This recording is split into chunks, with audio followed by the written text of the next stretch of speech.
Olá, estamos aqui para mais um programa As Pessoas Inspiram, nos estúdios da Vale TV, com muito amor e carinho, para receber você que está aqui nos assistindo.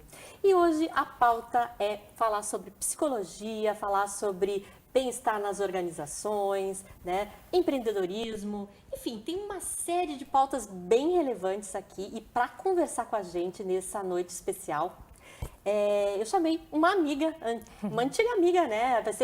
A gente está feliz aqui por nos rever, né? Faz tanto tempo, a Regina Lopes Lino, ela que é graduada em Psicologia do Trabalho e das Organizações, especialista em Psicologia Clínica e Terapia Familiar, e também de casal. E também atende muitos empreendedores, né? Os empresários, enfim, né? Que tem empresas familiares, que também é tão difícil, né? Da gente manter, e tem tantas peculiaridades aqui. A gente vai conversar sobre isso. Também quero agradecer aqui a Floricultura Ideal, que nos cedeu essa orquídea maravilhosa para compor o nosso cenário aqui nesse episódio especial das Pessoas Inspiram. Querida Regina, muito obrigada por ter aceito o convite, né? E esperamos aí te ouvir com muito amor e carinho nesse episódio das Pessoas Inspiram. Que lindo! Muito obrigada pelo convite, por estar aqui, pela oportunidade. Excelente. Vamos iniciar, então. Muito bem, muito bem. E para quem não conhece a Regina, né? A Regina vai falar um pouquinho aí da tua trajetória. Como é que a psicologia, como é que essas temáticas entraram na tua vida? Sim, então inicialmente eu ingressei na Universidade Fevale com a intenção de cursar Psicologia do Trabalho e ao longo do curso eu logo já me inseri em projetos de pesquisa, acabando me envolvendo também com a área clínica, projetos de fibromialgia, de memória, e eu decidi, porque na ocasião a universidade tinha 3 ênfases, né? Psicologia do Trabalho, Psicologia Clínica e Psicologia do Esporte. Eu decidi então optar pela ênfase da psicologia do trabalho e das organizações e acabei adiando um semestre de formação com os meus colegas para cursar o outro módulo também, que é a psicologia clínica. Então eu fui integrando a partir disso. Que legal, que legal. E é difícil, né? Às vezes, quando a gente está na universidade, né, Regina, escolher, né, o que eu quero também, né, para a minha carreira, né? São áreas tão distintas, tão importantes, né? Mas eu acho que o bacana é ir se experimentando. Tu teve como é que foi essa experiência, assim, do dia a dia que foi te direcionando, então, para essas pautas mais atuais? É interessante porque as experiências de estágio e projetos de pesquisa nos oferecem também a oportunidade de sentir na prática o que seria um mundo profissional. Então, eu tive estágio profissional na área da psicologia do trabalho e tive também ali na área clínica. E logo então que eu me formei, eu percebi que as duas áreas elas poderiam conversar muito bem e se complementar. Então, foi que eu acabei optando pela especialização em terapia familiar sistêmica, que trabalha os sistemas de modo geral. Então, trabalha sistemas de escola, sistemas comunitários, sistemas das famílias e das empresas. Então, aí eu me senti em casa, me senti super à vontade, porque foi complementando as práticas que eu já tinha interesse, né? Muito bem, muito bem. E tu és aqui de Novo Hamburgo mesmo, Regina? Eu sou natural de Santo Antônio da Patrulha, minha família toda é de lá de Santo Antônio, e eu moro aqui em Novo Hamburgo. Ao mesmo tempo, eu costumo dizer que parece que eu nasci em Novo Hamburgo, porque eu gosto muito da cidade de Novo Hamburgo. Agora, não me pergunta exatamente por quê. Não sei muito bem, mas eu me sinto muito bem acolhida, tenho boas lembranças aqui da cidade, gosto bastante realmente. Ai, que legal. E tu tens o teu consultório aonde? Aqui, também na cidade? Isso, eu tenho então meu consultório, ele fica na Domingos de Almeida, inclusive o consultório ele é todo temático, digamos assim, porque a gente trabalha toda a perspectiva da natureza, né? Então eu também trabalho com práticas de mindfulness. Então os meus clientes quando chegam lá eles dizem, nossa, a gente está tendo uma vivência aqui nesse ambiente, né? Então é bem bacana. Ai, que maravilha! Eu estava até comentando com a Regina antes, né? Assim, eu gosto muito e acho muito importante a gente perceber que os ambientes também nos afetam, né? Diretamente, então nas organizações e também na casa da gente, né? Tudo isso faz parte de um processo de autoconhecimento, né? Que a gente vai tendo e vai desenvolvendo isso acarreta, né, em pessoas nos seus trabalhos com performance acima da média, a gente se torna mais criativo, a gente está bem, esse bem-estar que a gente tanto quer, né? Às vezes em casa, às vezes eu não sei porque eu não tô legal, né? É porque o ambiente não está talvez favorável, né? Acolhedor, né? Isso, ele não está integrativo, não está nos inserindo também naquilo que a gente necessita, né? Ficamos muitas vezes agora com home office, fica muito em casa, um trabalho que por vezes se perde um pouco dessa conexão, que nós somos humanos, né? Então nós precisamos também da natureza. Com certeza. E no teu trabalho, assim, me deu uma curiosidade agora aqui, uma pergunta extra, né? Como é que tu faz para as pessoas perceberem que isso pode ser em função do ambiente? Bom, primeiro porque nós estamos falando de muitos pacientes, a gente já vai adiantando a pauta, né? Nós estamos falando que, primeiro que o Brasil, ele está no ranking, não é um ranking muito otimista, né? Mas ele está no ranking do país mais ansioso do mundo. Uau. Ponto. Né? Então a gente já pode partir daí de uma grande preocupação e, querendo ou não, o resgate com a natureza, ele nos propicia, regularmos o nosso estado emocional, né? Então, por exemplo, se nós ouvimos sons de pássaros, né? O som de pássaro nos acalma, porque dificilmente a gente vai entrar numa mata e, tendo um predador, os pássaros estariam cantando, eles não estarão cantando. Então, o nosso instinto, né, da nossa natureza reconhece que aquele som de pássaro, opa, nós estamos seguros, nós estamos tranquilos, né? A própria psicologia das cores também, ela trabalha muito o estímulo, os hospitais que têm as paredes verdes, né, que tem, por exemplo, tem muitas pesquisas que apontam que ambientes hospitalares, onde as pessoas tem uma janela, né? Conseguem ter uma vista de natureza, ou estão já no momento que podem circular e vão para um pátio, por um ambiente, né, mais natural, eles têm uma melhora e uma recuperação bem mais significativa do que os pacientes que acabam não tendo essa experiência, né? E na verdade tudo isso, né, ele favorece, né, esse bem-estar, né? E a pergunta que eu ia comentar, assim, como é que tu vê hoje esse contexto do bem-estar nas organizações? Tem sentido muitas dores dos empreendedores em função disso? Então, a gente pode partir do que a Organização Mundial da Saúde nos traz, né? O que é, primeiramente, o que é saúde, né?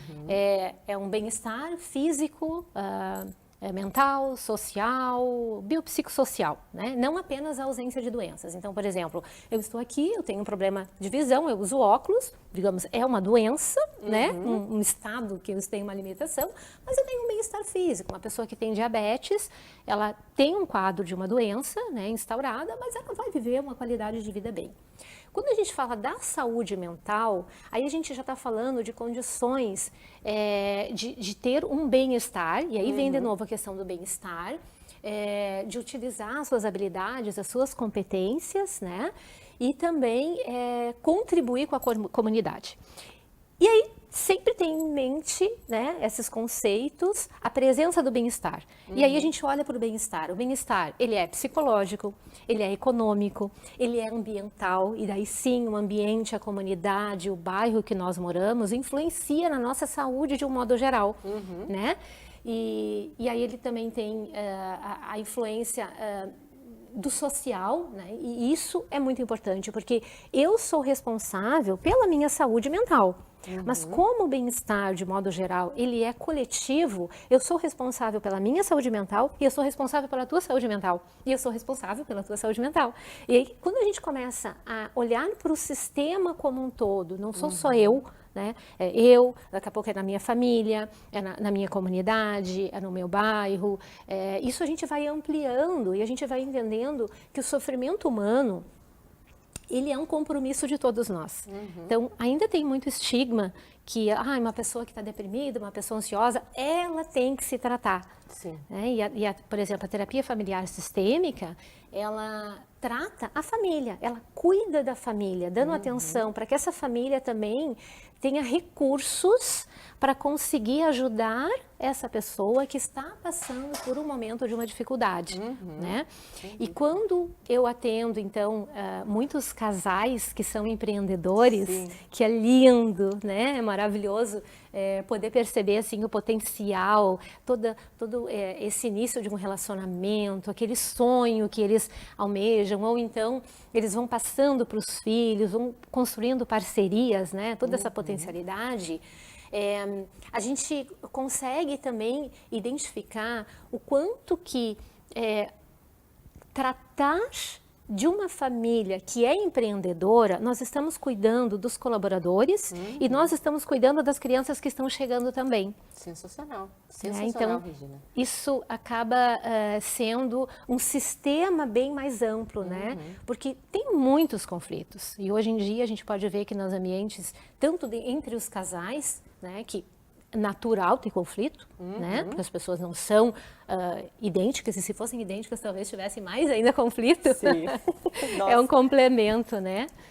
Que legal, que legal. E eu acho que essa visão, assim, nossa, para mim, assim, faz total sentido, Regina, porque as coisas se misturam, né? Eu sempre digo nas minhas falas, né, que a gente não tem, assim, a nossa vida profissional, nossa vida em casa, tudo isso é tudo junto misturado, sabe? Isso. E como a gente lida com essas particularidades, influencia no nosso trabalho, influencia... Se eu tenho um problema em casa, eu vou ter, às vezes, uma relação de maior conflito, talvez, no trabalho, né? Eu vou levar isso de forma espontânea, às vezes, e vou impactar outra pessoa que não tinha nada a ver com a situação. Então, é muito interessante essa questão, né? E quando a gente trabalha, então, com as empresas familiares, propriamente, né, ou os casais, vamos imaginar que nós temos uma dificuldade no ambiente de trabalho. Se vai para casa, né, e se digere aquela situação, conversa com o cônjuge, conversa com o filho, aquilo é um pouco mais diluído, né? Algumas pessoas não, elas ficam em casa, mas elas vão ficar quietas, mas elas têm um ambiente imparcial. E quando o seu sócio é o seu cônjuge?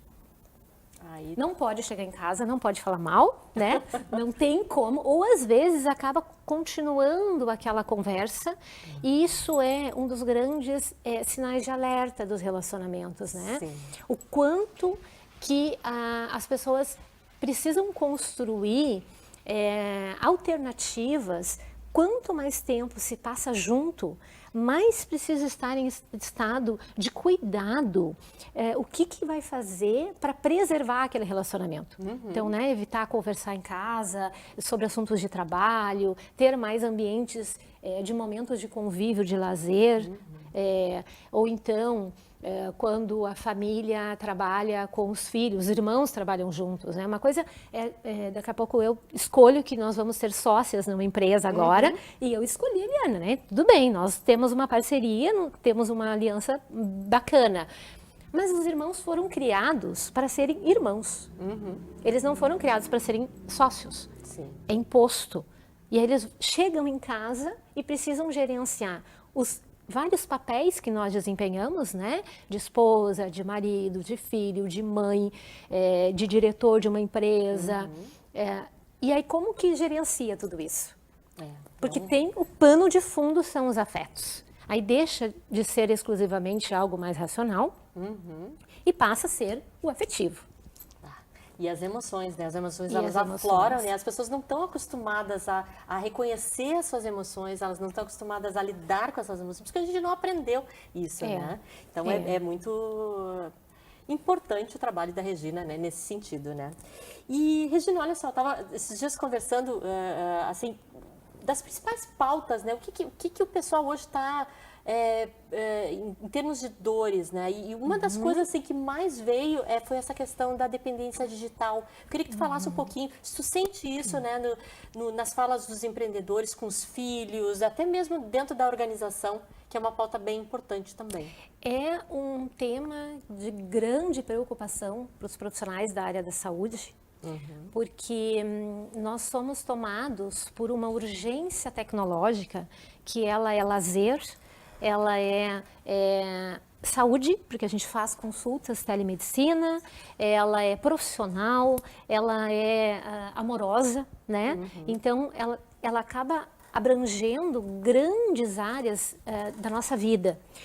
E é muito difícil definir o limiar do que é o uso necessário, saudável, do que é o uso excessivo, né? E nesse ponto, tanto os casais, hoje em dia, é curioso, porque hoje em dia, uma das principais queixas que chega no consultório dos casais é meu cônjuge, não, né? Eles não dizem, minha esposa, meu marido, não larga o celular. Aí outra pessoa diz, não, mas eu estava trabalhando, mas eu estava respondendo minha filha, mas eu estava... Só que isso acaba tomando uma proporção imensa. Nas empresas também, né? O quanto que os colaboradores, por vezes, acabam deixando um pouco a sua produtividade. Sim. E acabam se dedicando a essa dispersão.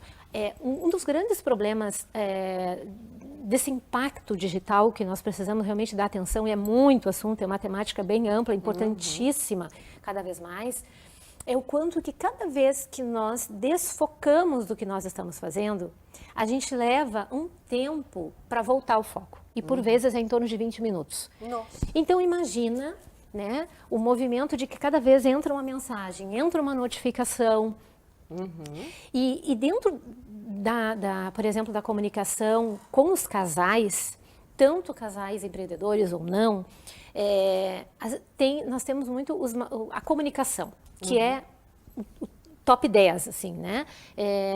O processo de comunicação é muito danificado, porque nós sentimos um impacto na comunicação. Por exemplo, agora, eu estou aqui nesse momento, nós estamos conversando, eu estou numa lógica de raciocínio, eu estou num estado de humor, de repente eu pego meu celular, eu vou receber uma mensagem, dependendo da mensagem, eu não estou naquele contexto para dar a devida atenção, para responder de uma forma que daqui a pouco outra pessoa tenha uma expectativa. Tudo bem, se for uma pessoa aleatória, conhecida, mas e quando é o seu cônjuge, que é né, a esposa, o marido, e é o sócio, e além disso, né, tem a sua rede afetiva. Nossa. O quanto que isso acaba intensificando e agregando a velocidade que nós fomos, né, convidados a ouvir os áudios em velocidade 1.5, 1.2, né?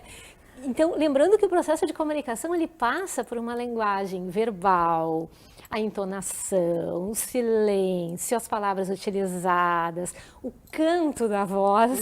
E quando a gente aumenta a velocidade, é como se a gente estivesse ouvindo uma música com a velocidade 2.0. Quem que gosta de é só fazer experiência. Vamos escolher a nossa música favorita e colocar ela lá na velocidade 2.0. Ela deixa de ser a nossa música. Com certeza. Né? E a gente é chamado, né, Regina? Tem até aquele livro, como é que é? Geração Dopamina. Né? Que fala que realmente assim parece que as telas hoje elas nos dão esse gostinho ali, é um like que tu recebe, não sei o que. Isso influencia as pessoas a ficarem mais tempo também nas redes. E aparece também no consultório a nomofobia, que é o desespero de imaginar que está sem o seu celular. Que não vai ter acesso, né, por exemplo, a um ambiente que tem Wi-Fi ou a rede de dados, a internet de modo geral. Então, acaba sendo uma fobia da pessoa ter sintomas físicos, né, somáticos, assim, a pessoa tem sudorese, a pessoa tem taquicardia, ela pode ter a visão escurecida. É impressionante o nível que se chega, né? E isso é curioso, porque quando a gente começa a fazer um mapeamento, quando que tu foi te percebendo que a tecnologia, o uso do celular, principalmente, foi tomando conta da tua vida? Dificilmente a pessoa consegue mensurar, porque é muito sutil. É ambiente, como eu disse, ambiente do trabalho, é social, é lazer, é tudo junto, né?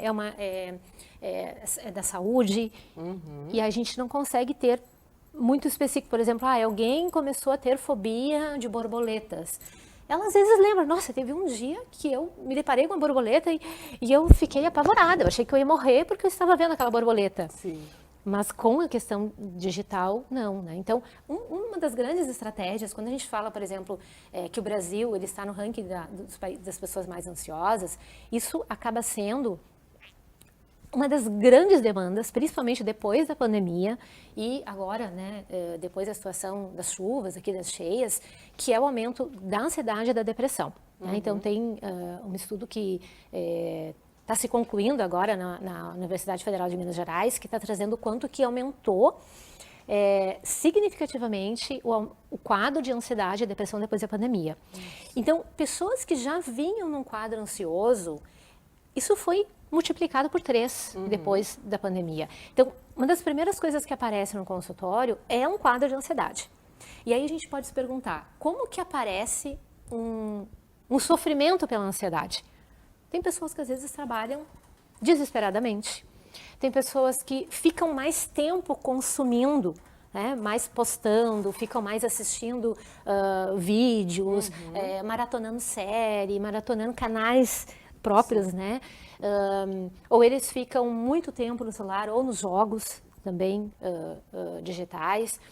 E começa a ter mais conflitos de mal entendido no ambiente familiar, com os amigos, de forma geral. Então, uma das formas que a gente trabalha em relação à ansiedade, eu principalmente dou muito valor por sono. Então, nós vamos mapear o sono, lembrando que o sono ele tem 3 tipos de sofrimentos, né, de distúrbios do sono, aquela pessoa que às vezes não consegue dormir, aquela que acorda muito antes do horário e aquela que tem pequenas despertares, micros despertares ao longo da noite e ela acorda extremamente cansada.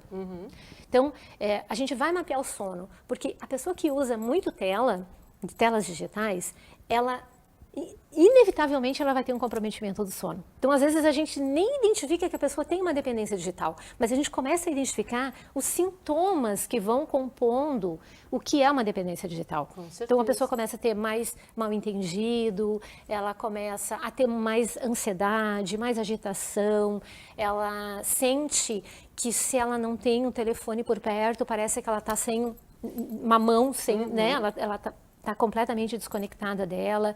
Então, a gente vai desenvolvendo também alguns recursos, né? Então, recursos de estar no momento presente, se reconectar com a natureza, se permitir avisar a família muitas vezes, olha, de repente domingo ou na segunda-feira, de tal a tal horário, eu não estarei disponível no celular. Então, se me enviar um WhatsApp e demorar 1 hora para responder, tá tudo bem.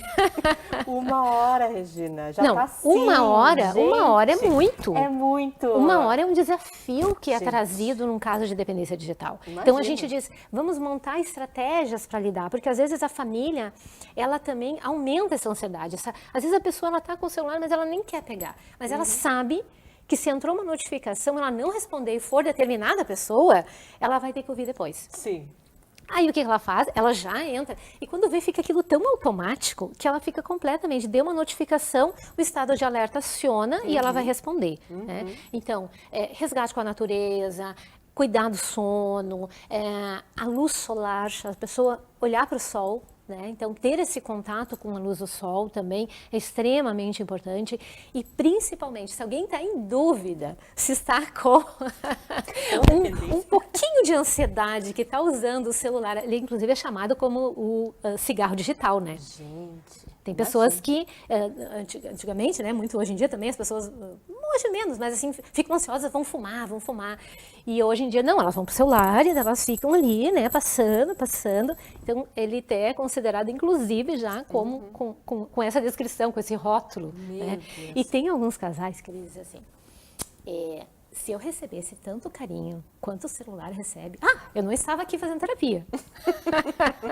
Mas sabe que é interessante, que eu acho que é importante, né? Quando o casal se predispõe a ir procurar ajuda, já é um sinal positivo, sabe? Eu acho que começa a essa possível modificação, né? Acho que lá no íntimo, na essência da pessoa, tem esse brotar. Acho que é bacana isso, né? Porque muitas vezes as pessoas não vão. E aí os relacionamentos se acabam. Começa a ter muito mais conflito, né? E aí as pessoas precisam ter uma regulação emocional, poder conhecer as suas próprias emoções e conhecer as emoções das pessoas que estão convivendo. E poder ajudar também, porque tem dias que nós não estamos bem, tem dia que a pessoa da empresa não vai estar bem, o nosso colega, o nosso sócio, o cônjuge. E a gente poder conhecer e ter as estratégias para poder auxiliar nesse momento. Com certeza. Regina, uma outra coisa que eu estava dando uma olhada na tua mini bio, ele teve uma experiência na Cruz Vermelha. Sim. Conta para nós, como é que foi isso? Sim, a Cruz Vermelha Brasileira, ela é a maior instituição de ajuda comunitária do mundo. Uau. E no Brasil ela está presente em 21 estados, né? Atualmente eu não estou vinculada, né? Então vou falar da minha experiência, que foi quando eu estive de passagem por ali. Ela tem várias frentes, né? Uma delas que a gente mais ouve, mais conhece, é agir em situações de guerra, né? Então ela realmente é uma das primeiras que chega nos ambientes, ela tem acesso livre, então se tem um uniforme, é respeitado, é valorizado a presença de um voluntário da Cruz Vermelha, sendo que o voluntariado é o pilar principal, né? E dentro dessas frentes de atuação que a Cruz Vermelha faz, ela tem também contribuir com a formação e com a promoção de saúde mental e saúde de um modo geral, né? Saúde de condições, de capacitação, de treinamentos. Eu tive a oportunidade, então, de participar no período da pandemia, então foi uma experiência nova para mim, porque eu supervisionei online. Eu já tinha tido estagiários, né, na época que eu trabalhei no hospital, então eu tive estagiários do hospitalar e também da área da psicologia do trabalho, dentro do hospital. E ali foi a experiência clínica. E foi muito bacana. E ao contrário do que algumas pessoas às vezes pensam que nessa situação pontual a gente atuou na pandemia, o meu trabalho foi atender a supervisoras, fui supervisora de estágio de alunos da PUC, que foi a parte clínica. Então, e basicamente tinham as adições. Sim. De alcoolismo, né? E de muita questão voltada para o tratamento, então, clínico, propriamente. Nossa, que interessante. Mas, Regina, a gente já está aqui quase terminando a nossa entrevista, já. Né? É muito rápido, sempre assim, tá? Porque são pessoas maravilhosas que eu acabo trazendo aqui, né? Não tem como parar de falar. Mas eu vi que tu trouxe um monte de livro aqui, conta pra nós aqui. Sim. Queria que deixasse uma mensagem pra galera que tá nos ouvindo. Eu amo livros, as pessoas que me conhecem sabem que eu amo livros, estou sempre lendo, sempre carrego livros junto comigo para indicar, para dar de presente. Um dos grandes presentes que eu dou é livros. Então eu trouxe como sugestão, a gente estava falando de comunicação, esse livro aqui do Marshall Rosenberg, Comunicação Não Violenta, eu já fiz seminários também, workshops, e o quanto que ele nos ajuda a reconhecer emoções e a ter uma comunicação mais pacífica. Né? Então, ele é belíssimo, assim, ele tem toda uma linha de trabalho. Está conectado com o ODS da paz lá, né? Exatamente. Porque a gente quer realmente isso, né? Que a gente quer paz no mundo, né? Isso. Esse aqui também que é a empresa familiar no divã, para as empresas que às vezes ficam assim um pouco receosas, mas eu vou contratar uma pessoa de fora para auxiliar, para fazer, né, para fazer um tratamento, vou ainda fazer uma psicoterapia individual, não vou procurar por empresa. Mas esse livro aqui ele traz vários pontos, inclusive dos ciclos das empresas, da solidão que muitas vezes essa pessoa que é o que toma as decisões maiores. Então, a empresa familiar no divã também, na abordagem psicológica. Como eu trabalho muito com casais e casais empreendedores, e que eu digo que eu sou a maior fã deles, porque a gente precisa de pessoas que empreendam, que tragam oportunidades de trabalho. O Gustavo Cerbasi, né, que é o nosso brasileiro tão querido, Casais Inteligentes Enriquecem Juntos, porque ele não fala só no enriquecimento dinheiro, ele traz de valor de vida, de propósito, nesse sentido também. E dentro de um mundo de ansiedade e desconexão, o trabalho de mindfulness, que é incrível, a atenção plena, o estado de presença, o estado da gente estar vivendo naquele momento, a experiência que nós estamos destinados a viver naquele instante. Então, esse aqui também ele é um clássico, a partir dele, que foi reconhecido o mindfulness como ciência, embora seja um conhecimento milenar, né, das práticas, ele é extremamente valioso. Né? Então, todos esses eu tenho para contribuir. Muito bem. E uma mensagem final aqui para quem está nos ouvindo, né, de futuro. O que a Regina poderia dizer? Eu posso dizer assim que tem uma frase que eu gosto, que é de um filósofo chinês, Lao Tzu, que diz que o início de uma grande jornada começa com um único passo. E às vezes a gente tem uma jornada pela frente e a gente tem muita coisa, muita potencialidade. A gente pode se atualizar, não só utilizando o Pix, não só fazendo saques eletrônicos no banco, mas se atualizar no processo de buscar também um autoconhecimento e se curar de traumas, se curar de experiências que por vezes ficaram de lealdades familiares, de heranças de comportamento da família, e que a gente tem tratamento. Então a gente dá esse passo de acreditar em si, porque o lado que traz a pessoa para um tratamento psicológico é o lado saudável dela, não é a doença. A doença, ela pode ser um mecanismo para ajudar a pessoa a ter o desconforto, mas a força para conseguir vir se tratar, suportar um processo terapêutico, um processo de acompanhamento, é o lado saudável. Isso é muito lindo. Que maravilha. E nas redes sociais, como é que a gente acha a Regina? Sim, nas redes sociais podem me encontrar pelo Instagram, reginalino.psicologia e família, que é o nome da minha empresa, né? E Facebook também, Regina Lopes Lino. Uso o Instagram também, mas então nesse sentido profissional, embora eu não esteja tão presente ali no Instagram. Uhum. Maravilhoso, sensacional aí estar contigo, Regina, foi um prazerzão, uma fala maravilhosa aqui, muito importante nos dias de hoje. Também quero agradecer as pessoas que estão nos ouvindo aqui pela Vale TV e já convidar para na semana que vem estar com a gente com mais um programa As Pessoas Inspiram aqui pela Vale. Um abraço a todos e até breve. Até breve, obrigada.